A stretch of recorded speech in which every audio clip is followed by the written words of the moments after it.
A few years ago, Max, a coworker, developed an obsession with fame, or rather, the dream of being famous. He thought fame would just come to him one day, like a dog scratching at his front door, but he was too lazy to pursue anything unique in the creative arts industry. You remember those students from school who tried to get credit for your work by copying it? He was one of them. No matter what he drew, whether it was a cartoon tree wailing because a logger with a chainsaw was about to take it down, the exact image would end up on his piece of paper, getting high marks from the professors and stinking with unoriginality. Max hit the jackpot one day and got this small bungalow on a quiet bush. It was far from the city's traffic jams and emergency siren noise. The bungalow itself was cookie-cutter and matched every other house, making it the ideal home for Max in that way. In any case, he had to dump the leftover items after buying the house at a steep discount at auction. He threw away everything, including an old Chesterfield with cigarette burns and pee stains, as well as some ugly beige kitchen cupboards coated in God knows what. Max discovered an interesting object in the house, a big cardboard box marked hazily old things, hidden in the bedroom closet. Anyone would be curious, so he pulled the box out and set it on the dirty carpeted floor. He always carried along this inexpensive orange penknife that he had used to sharpen sticks as a kid. In any case, he eagerly tore through the tape to see what was inside. Photographs. There must have been several hundred, if not almost 1,000. All glossy and mint condition. This beautiful young woman was posing in different outfits on each one. And when I say striking, this was the most beautiful woman Max had ever seen in his life. She had blue eyes that were so attractive you'd assume you were a kid with free reign of a candy store. She also had long flowing red hair that reached her shoulder blades. Her eyes, in particular, appeared to jump out of each photo. She was posing in nude summer swimwear in some of the pictures and warm knit sweaters for fall in others. Who then was she? No name was written on the box or scribbled anywhere on any of the pictures. Max searched through a number of them to see if there was any way to identify her. He lost track of time until it was dark that afternoon. He kept himself busy by flipping through each picture. Her eyes were fixed on him. Each newly discovered pose gave Max this sense of wanton desire.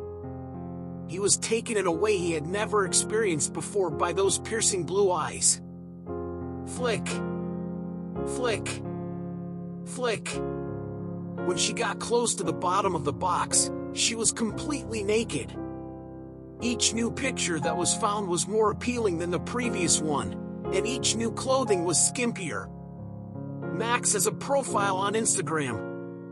He first used it as a little source of amusement on social media. He was interested in the weights that his favorite wrestler benched during workouts, the foods that affected his sleep patterns, and the makeup techniques used on actors on the set of his favorite B-movies.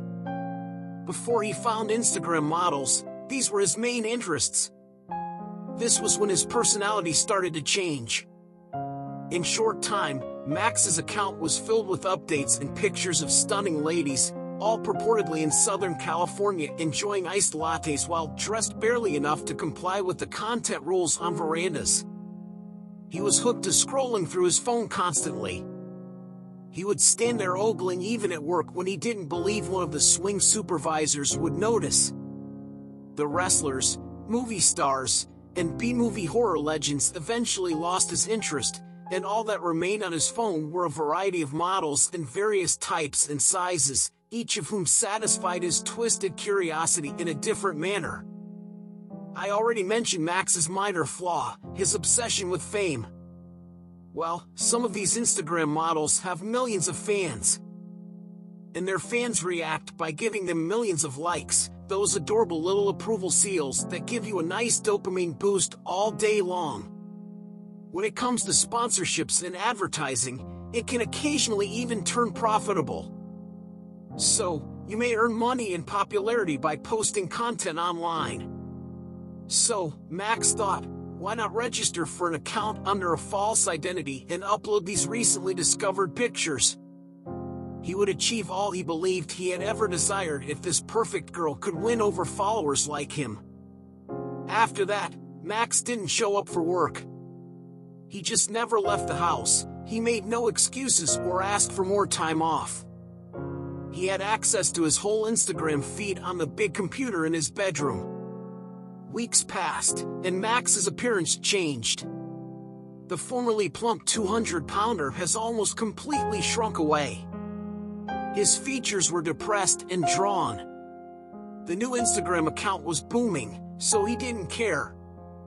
Around 10 million followers from all over the world had been drawn to this mysterious girl in a matter of weeks because of the beauty of her face and figure.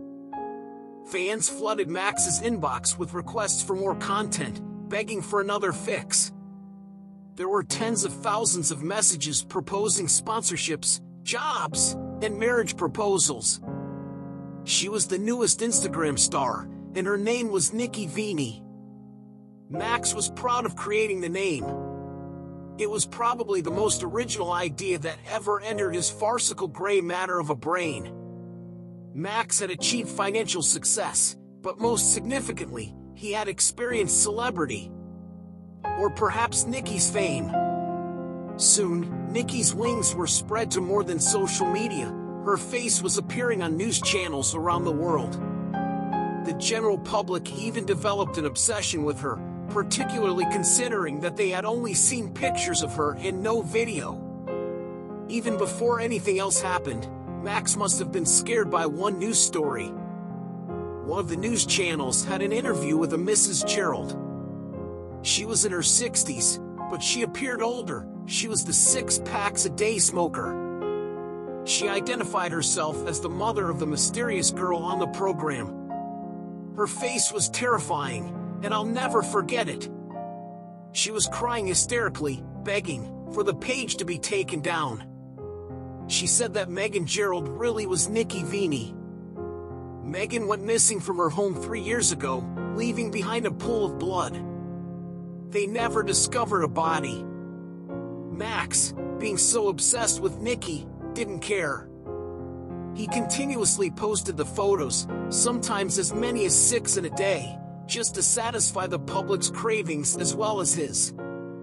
He had no interest in anything else. Max's yard had become a real jungle, flies buzzing around his kitchen, swarming on dirty dishes. His pet goldfish floated lifeless in an unclean tank, and all the while, Max's health must have become worse. Then Nikki's account stopped updating one day. All of the pictures in the box have been used by Max. All of them, except for the au naturel ones at the bottom. Instagram had proven to be a profitable tool, and Max's ghostly face salivated at the possibility of creating an OnlyFans account for the raw pictures. The amount of money and celebrity at stake here might be a goldmine. Max had been uploading physical pictures using a scanner connected to his computer, so he started with the new batch of skin. At first, he thought it was due to a computer problem. The photo did not upload correctly. It only showed him a black, fading picture that he couldn't make heads or tails of. He took out the physical photo and reinserted it into the scanner. Throughout this, Max was unaware of the person standing in the corner of his bedroom. When Max stared at the screen, his face dropped. It couldn't possibly be true. The image that was scanned to his PC was of him, sitting at his computer desk in his bedroom. The picture was shot from a corner of the room. Max was breathing heavily at this moment, his ribs tickling. He gently turned his head, and his eyesight revealed a dark, muscular person with bent knees and bony limbs. He was facing it, yet the form stood still in the darkness. The stress was too much for him until he heard a voice. When he heard a guttural voice speak from his computer screen, his ears perked up. "My name is Megan Gerald. I'm still not sure how the video got into his Instagram profile, but I'll never get the pictures out of my head for the rest of my life." Max sat at his desk in the video, with each crack of wall space filled by a different photo of the girl.